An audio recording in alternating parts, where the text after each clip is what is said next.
Hello and welcome to Talking Leeds, a match reaction double this time around. Reflects on Coventry away and Millwall in the FA Cup with myself, Arron Marshall, and Gerry McNamee.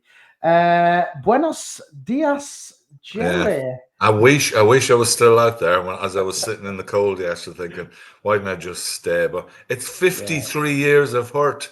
Mm, 53 years since we've won the cup, and that was a big chance. No, it was yeah, it it was sort of shrug of the shoulders, 10 mm, changes.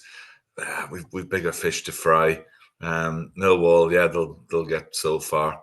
They're vile fans, and we'll talk about that later. But yeah. yeah, it wasn't a great performance. They had a keeper who was having the game of his life. We looked disjointed for any team that would have made 10 changes.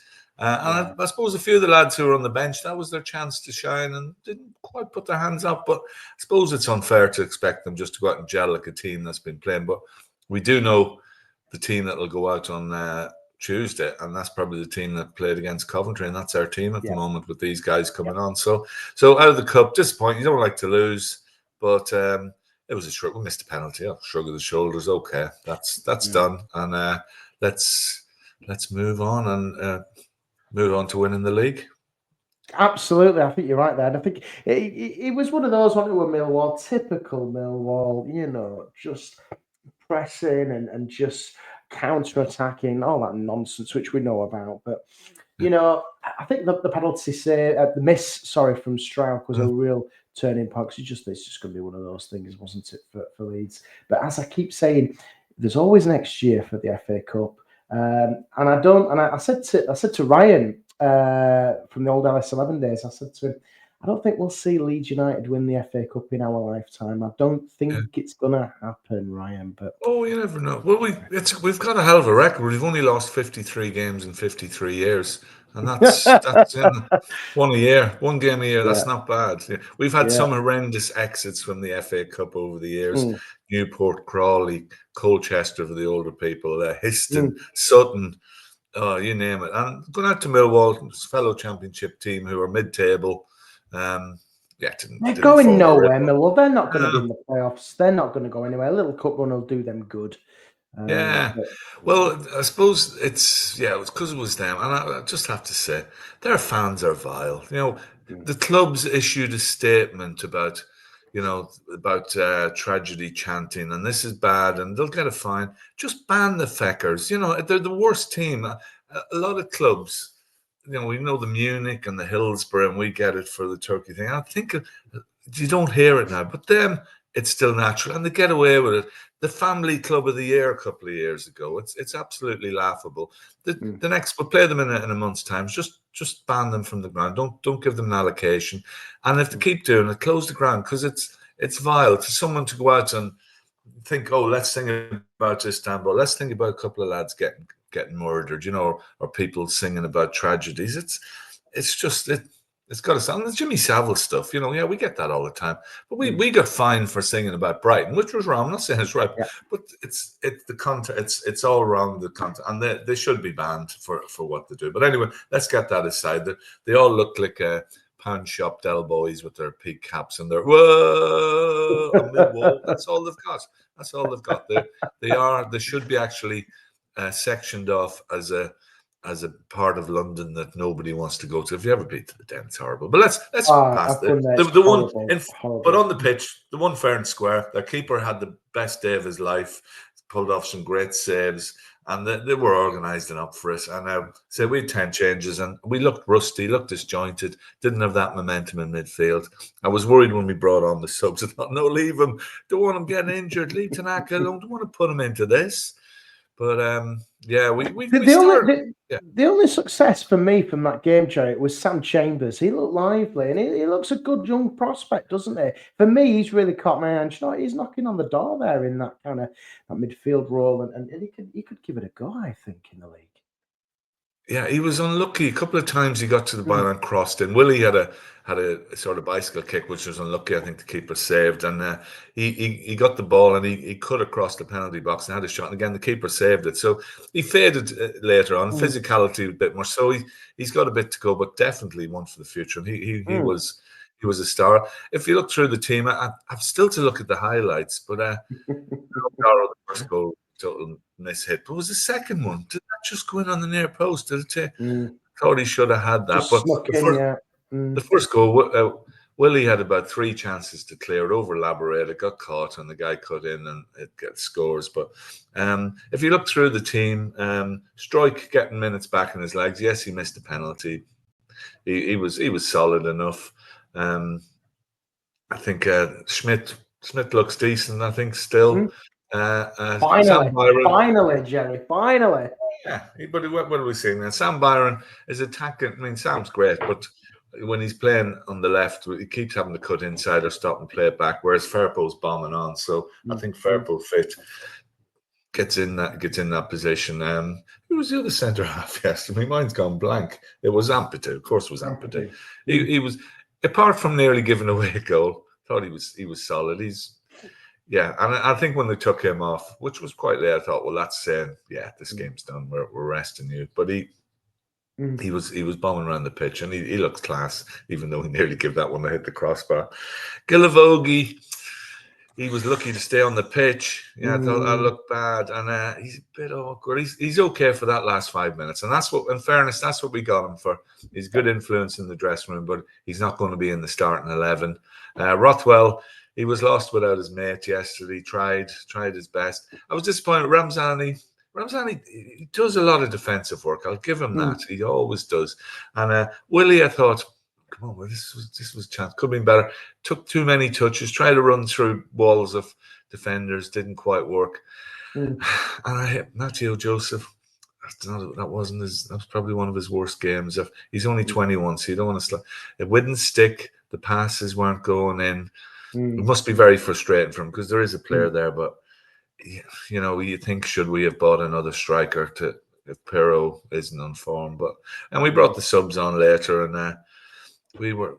The game was gone by then, wasn't it? The game was gone. And the most annoying thing for me in the game was this guy who came in 10 minutes into the game, just stood there, not a please, excuse me, was out again after 30 minutes, back in, back out, and in the end, I just sat there. And he stood there, and I looked, and he tapped me. He says, "Oh, can I get in?" I said, "Oh, please, excuse me." And I thought that was my little victory for the day. Just have some bloody manners. And I was a lot of. I had nobody around me yesterday because all the people who didn't go, it was all new faces, and it felt a bit weird. Just felt a bit. It was great. It was great people getting the chance to get tickets and that, but it felt a bit weird. Breakfast in the Bremner Suite was good. Yeah, we had a bacon and hash brown cob, and the rolls this time were actually fresh and not from 3 years ago. So, so all in all, that's all I have about that game. We're out of the cup, so be it. Yeah, we're and we're either side of it. We're looking to keep this good form going, and this is just something we needn't talk about again. Absolutely. Well, FA Cup out of the way, on to more important matters of the Championship. We missed each other midweek, didn't we? You were busy loving life in the Costa del Sol. Is it the Costa del Sol? Yeah, I think it is. It's one of the Costas anyway. Yeah. Costa Fortune. I don't know that much. Costa Fortune. Yeah, with the money. That's probably a better place. You were busy watching that one live from Spain. Gerry, Coventry away, a 2-0 win. That was more like it for Leeds. It was just a control. I watched it as well. It was absolutely fantastic control. Yeah. It should have been 10 again, but it doesn't matter. We've got the 3 points on the road against Frank Lampard. What a twat he is. He is a man-child. Well, I was in a Leeds bar, which lived around the corner, and whoever the main guy wasn't on that night, so whoever was in control of the remote control, a minute into the game, we're looking and thinking, where's the game? And he's flicking down the channels and he can't find it. And there was a rumbling in the bar, and then there was a big cheer when we got it. Yeah, we should have won. We should have won. We wasted so many chances here, but and somehow they had 2 chances. Let's just start with Meslier, and I still stand by what we said about him a few weeks ago after Hull. It was dreadful, new keeper and everything else, but he pulled off totally redundant last week against Carr. Pulled off a great save. That one Sims headed in, I thought was in, and somehow he clawed that out and touched one onto the bar. So again, credit where credit's due. and he's got some brownie points back in the bag, if that's not a double sale. I don't know. But yeah, we battered them, and we just wasted chance. Dan James, I keep saying for weeks, we need to get rid. No, I didn't say that.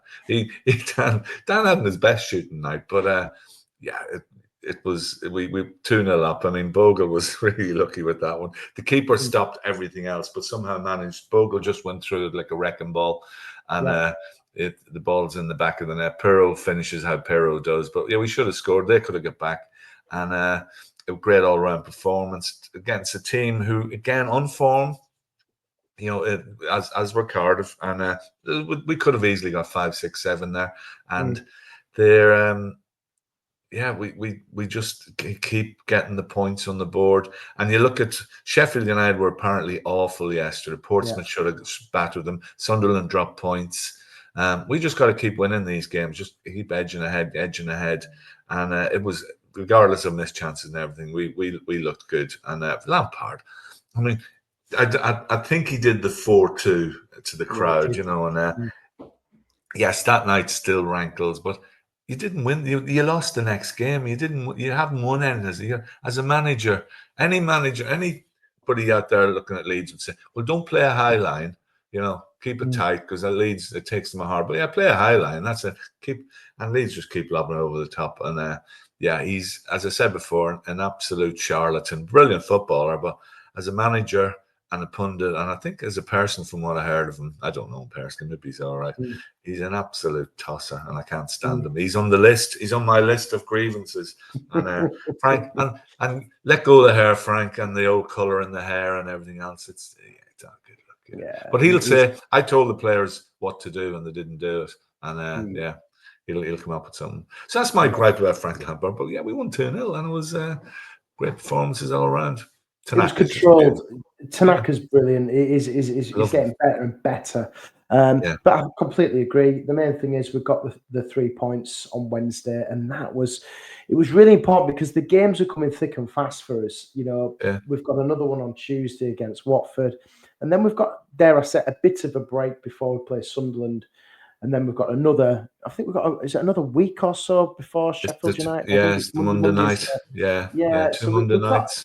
I think the key thing is and being out of the cup is a bit of a blessing in disguise, because we can really focus on that now. No more bloody rearranged fixtures. We know what we're up to. And but speaking of rearranged fixtures, Portsmouth have been moved away to a Sunday at 12 o'clock. Thank you, ITV and Sky Sports, for doing that. Absolutely ridiculous. But hopefully we can just really concentrate on the It's all about it's all about the fans, I say, the fans in armchairs. Portsmouth apparently haven't had a midday 12:30 Sunday kickoff. They've had about 3 in the last 10 years. And trains and everything else. They don't care about football fan. And I hope, and I'm sure Leeds fans at that game will bring banners, tell Sky what they are. And the Sky TV chance and ITV, whichever game it's on, I hope they get a good airing, because it's absolutely disgusting. Bournemouth had to go to Newcastle for a midday kickoff a couple of weeks ago. I think Plymouth as well. It's just they just don't care about us. The good thing about rearranged fixtures is we do now play West Brom on the Saturday the 1st. Which that would have been shoved into the next week. So, we know exactly where. If you look at the fixtures for the rest of the season, don't take anything for granted. They will all be changed. And I'm going to miss 3 because I'm away. But I'm going to be watching it from somewhere in Mexico. So if anybody knows the time difference, that Portsmouth game, I'll probably be watching at 2 a.m. But I will be watching.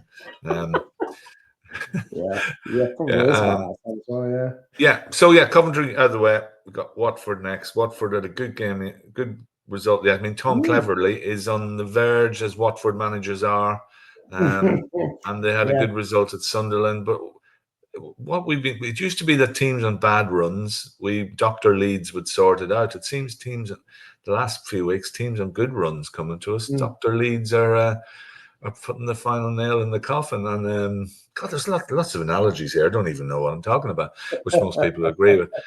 So we hope Watford are a wee bit knackered after that.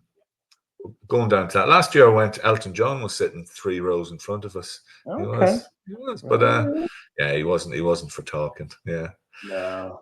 But we that was the start. That was the start of our sort of demise last. I think might have been our first game back after the break. Yeah, it when was. We It went was up. 2-2, wasn't it? Away Got a with late equaliser, but I expect the team to be the same as started at Coventry. Yep. And I expect us, hopefully, if they win, to do the same again and just keep the pressure on the others. Anybody I speak to, when you're in the middle of the storm, you think, oh, we're going to lose this and we'll drop points. Everybody saying to me, you're as good as up. Says it's between the other three, but yeah, I know. I'd say, but I know Leeds. I know what we're like. But as I said, Sheffield United were awful yesterday. Some of them dropped points. The main thing is, I think it's like what we've said, haven't we? I think if we can come out of February with this little gap, maybe get a couple more points on them, we should be, touch wood, we should be nearly there to get up and out of this league. We really should. Because then it's just West Brom, isn't there? I think we're playing all the top 4 out, getting them out of the way, and that's it. It's time to get the job done. Let's get it done by. Let's get it done by the Easter Monday. Easter Monday home to Stoke. Yeah. Yes, I want to do it before the international, Jerry. Get it out of the way. Get that little P next to us, and then they're happy.